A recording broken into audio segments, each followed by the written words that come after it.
सम्मान। मनुष्य के जीवन में सम्मान का बहुत अधिक महत्व है। वो उसे अपने हृदय, अपने मन से जोड़कर रखता है। कदाचित इसीलिए हम शत्रु के सम्मान पर चोट पहुंचाते हैं ताकि उसे पीड़ा पहुंचाई जा सके। परंतु ऐसा करने से सावधान रहे मित्रों। शरीर पर लगी चोट मनुष्य भुला सकता है, परंतु उसके सम्मान को लगी चोट उसे जीवन भर पीड़ा देती है। और स्त्री के मान सम्मान पर लगी चोट उसे उस सीमा तक ले जाती है जहां उसे केवल प्रतिशोध दिखाई देता है। यदि अपने शत्रुओं को जीतना है तो प्रेम से जीतिए, अपने कर्मों से जीतिए। उन्हें अनुभव करवाइए कि उनसे भूल हुई है। किसी के सम्मान को ऐसी चोट ना पहुंचाइए कि वो आपका नाश करने पर उतर आए। स्मरण रखिए, किसी का अपमान करके आपके हृदय को कदाचित थोड़ा संतोष आ जाए, परंतु उस अपमान से आप कई हृदयों को आघात पहुंचाते हैं और अपने लिए एक शत्रु और बढ़ा लेते हैं। हम सब शीघ्र ही सफलता चाहते हैं, ढेर सारी संपत्ति और सुख चाहते हैं, और ऐसे में कई बार हम छोटे मार्गों का चयन कर लेते हैं। वो मार्ग जिनमें परिश्रम नहीं होता, जिनमें होता है तो केवल छल, कुटिलता और भाग्य का सहारा। जैसे कि जुआ। कोई जुए के खेल में धन लगाता है, कोई दांव लगाता है और ये भूल जाता है कि जुआ ऐसा दलदल है कि जिसमें एक बार गिरे तो सर्वनाश से पहले निकलना असंभव है। यदि आप जीते तो और जीतने की भूख बढ़ जाएगी, और यदि आप कुछ हार बैठे तो उसे पुनः पाने के लिए आप फिर से खेलेंगे।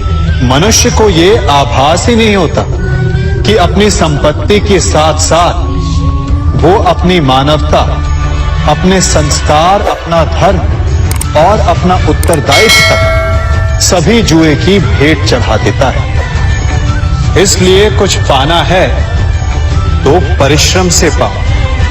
यदि कुछ जुए में जीता तो वो उतना शीघ्र ही खो दोगे, चूंकि उसे परिश्रम से पाया नहीं गया है, और उसकी रक्षा करने के लिए आपके मन में स्वाभाविक प्रयास भी नहीं होंगे।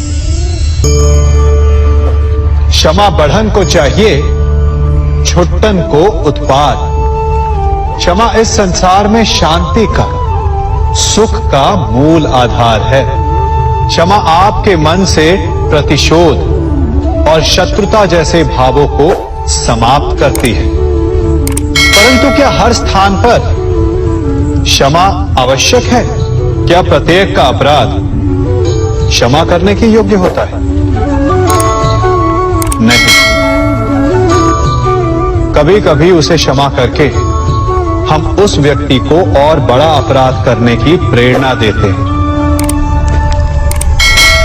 और ऐसा ही अपराध है स्त्री का मान भंग करना, जिसमें क्षमा की कोई अवस्था नहीं।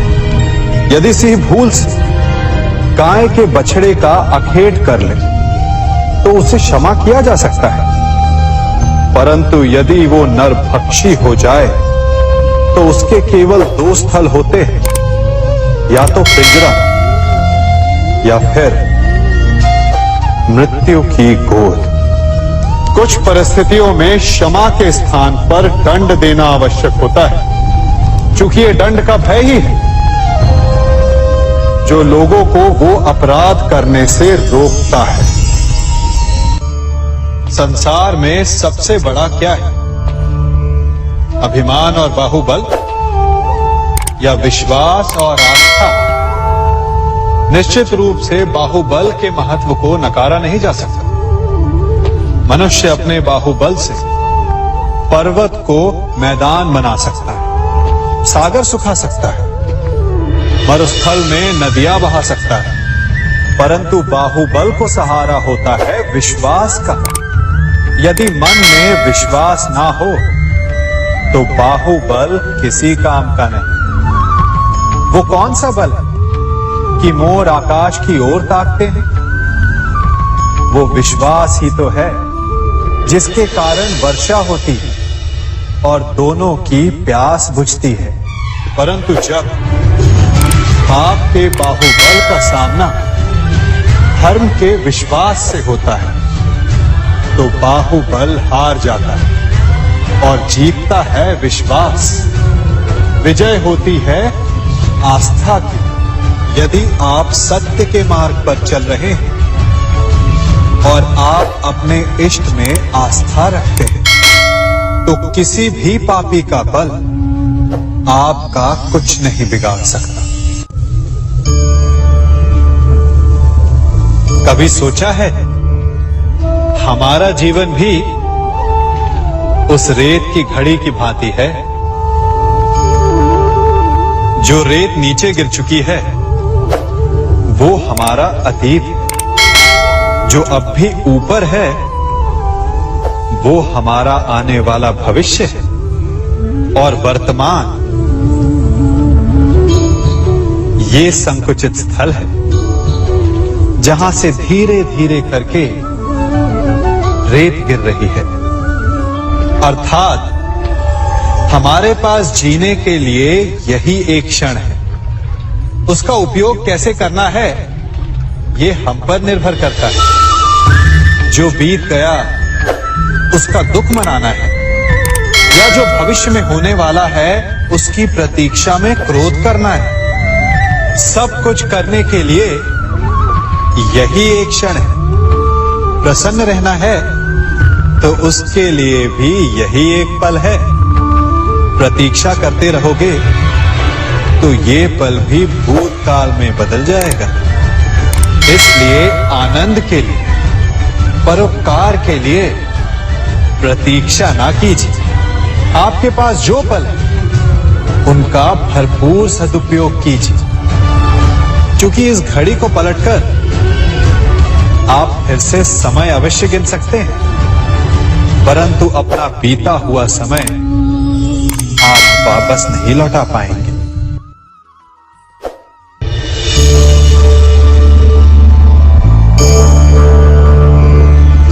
मनुष्य के जीवन में संतान का बहुत महत्व है।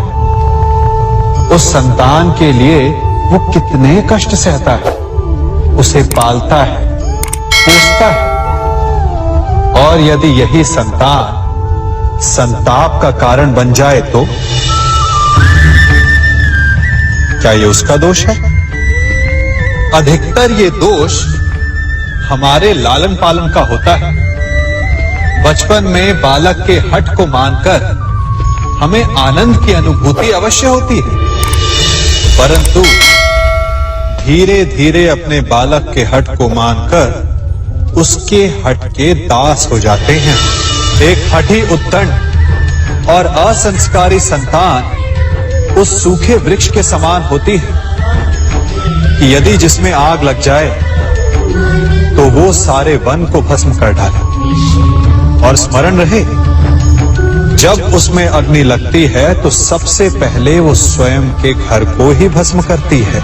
इसलिए जब आवश्यकता हो तो अपनी संतान के हठ का विरोध करें, उसे रोके, क्योंकि यदि समय रहते ऐसा ना किया गया तो भविष्य में इस समस्या के परिणाम गंभीर हो सकते हैं। प्रतिज्ञा, वचन, ये सब मनुष्य ने समाज को सही दिशा में रखने के लिए बनाए हैं। वो मनुष्य ही क्या जिसके जीवन में नियम ना हो, जिनका वो पालन ना करे, परंतु समय के साथ चलने के लिए नियमों को बदलना भी आवश्यक होता है, क्योंकि ये आज का समय ही तो है जो बीत जाने के पश्चात इतिहास बन जाएगा। यदि आवश्यकता पड़ने पर नियम और प्रतिज्ञा भंग ना की जाए, समय की मांग के अनुरूप अपनी प्रतिक्रिया ना बदली जाए,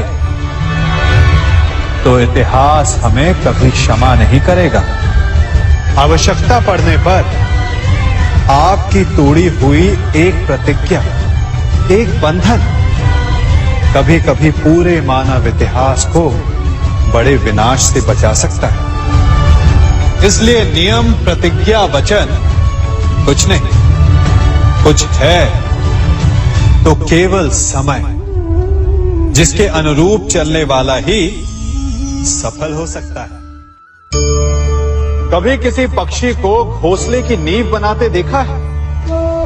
अथक परिश्रम करके तिनका तिनका बिटोर कर वो पक्षी अपना घोंसला बनाता है, अपनी संतान के लिए एक सुरक्षित घर बनाता है, और फिर कहीं से तीव्र आंधी आती है, भारी वर्षा होती है और उसका घोंसला तिनका तिनका करके बिखर जाता है। फिर वो पक्षी क्या करता है? वो रोता नहीं, ना ही विलाप करता है, वो बिना विलंब करे फिर से अपना घोंसला बनाना प्रारंभ कर देता है और सफलता पाता है। फिर हम क्यों छोटी छोटी असफलता से भयभीत होकर परिश्रम करना छोड़ देते हैं? एक बात सदा स्मरण रखिएगा, हर वृक्ष कुल्हाड़ी की एक मार से नीचे नहीं गिरता, हर चट्टान घन के एक प्रहार से नहीं टूटती। सफलता पाने के लिए अनावरत परिश्रम करना ही मात्र एक मार्ग है। स्वीकारण, सत्य का स्वीकारण मनुष्य के लिए बहुत ही महत्वपूर्ण है। जब तक मनुष्य सत्य को स्वीकार नहीं करता, उसे असत्य से लड़ने की शक्ति प्राप्त नहीं होती। जब आप भोजन करते हैं तो क्या होता है? आपका पेट स्वीकारता है कि वो भर चुका है और आप भोजन करना बंद कर देते हैं। जब आपको निद्रा आती है तो क्या होता है? आपका मन स्वीकारता है कि आपका शरीर थक चुका है और उसे विश्राम की आवश्यकता है। उसी प्रकार जब आपको किसी व्यसन को रोकना हो तो आपको स्वीकारना पड़ता है कि बहुत हो चुका, चाहे वो लालच हो या मदिरापान। उस व्यसन का त्यागना तभी प्रारंभ होता है जब आप ये स्वीकार कर लेते हैं कि आप उस व्यसन के बंधक। संसार का सबसे बड़ा पाप क्या है? असत्य बोलना, हत्या कर देना, चोरी करना या किसी का अपमान करना। संसार का सबसे बड़ा पाप है किसी निर्बल को सताना, और संसार का सबसे बड़ा दंड भी उस निर्बल के मुख से निकली हाय है। आप देख रहे हैं मैं क्या कर रहा हूं? मैं लौह पिघला रहा हूं, और ये लौह पिघलता है इस चमड़ी की बनी धूनकी से निकली हवा से। तनिक सोचिए, एक मृत पशु की खाल से बनी धूनकी इतने कठोर लोहे को भस्म कर सकती। ठीक उसी प्रकार आप चाहे जितने भी शक्तिशाली क्यों ना हो, यदि आपने किसी निर्दोष, किसी निर्बल को सताया तो उसके मन से निकली हाय और उसका श्राप आपके जीवन को भस्म कर सकता है। स्वर्ण, सज्जन पुरुष और परोपकारी मनुष्यों की गति एक समान होती है। यदि स्वर्ण टूट जाए तो उसे गर्म करो, ताप दो, पिघल कर वो फिर से जुड़ जाता है। ठीक उसी प्रकार मतभेद होने के पश्चात भी एक सज्जन पुरुष और महान पुरुष फिर से मित्र बन जाते हैं। परंतु दुर्जन दुष्ट माटी से बने लोग उस पके हुए मटके के समान होते हैं कि जिनमें यदि एक बार दरार आ जाए तो वो स्वयं ही स्वयं का सर्वनाश कर लेते हैं। इसलिए मित्रता केवल सज्जनों से ही करें ताकि मतभेद ना हो। दुष्टों का समूह अपना नाश स्वयं ही कर लेता है। यदि कोयले की खान में जाओ तो चाहे जितनी भी सावधानी बरतो, अपने वस्त्रों पर कालिख लग ही जाती है। इसलिए दुष्ट मित्रों से सावधान। सज्जन शत्रु प्रत्येक परिस्थिति में श्रेष्ठ है। प्रत्येक मनुष्य सफलता पाने के लिए कार्य करता है। कुछ सफल होते हैं, कुछ नहीं होते, और जो सफल नहीं होते वो सदा अपनी असफलता का कारण या तो अपनी परिस्थितियों को बताते हैं या अपने सहयोगियों को दोषी ठहराते हैं। परंतु क्या वास्तविकता में ऐसा ही होता है? क्या कोई परिस्थिति या कोई व्यक्ति किसी की असफलता का कारण बन सकते हैं? उत्तर हां भी है और ना भी। कैसे? आप इस तितली को देख रहे हैं? आपने एक मक्खी को भी देखा हो। प्रकृति ने दोनों को समान गुण दिए हैं रस पान करने का। एक तितली फूलों पर जाकर उसका रस लेती और इस अवस्था में नए फूल खिलने की व्यवस्था भी करती, और मक्खी घाव पर बैठती, घाव को सड़ाती है और रोग भी फैलाती। यदि इसमें किसी बात का अंतर है तो केवल सोच का। यदि आप उचित मार्ग चुनेंगे तो आपको सफलता मिलेगी, आप में उत्साह बढ़ेगा, और यदि आप अनुचित मार्ग चुनेंगे तो आपको असफलता मिलेगी, निराशा मिलेगी। अब उचित मार्ग चुनना है या अनुचित मार्ग?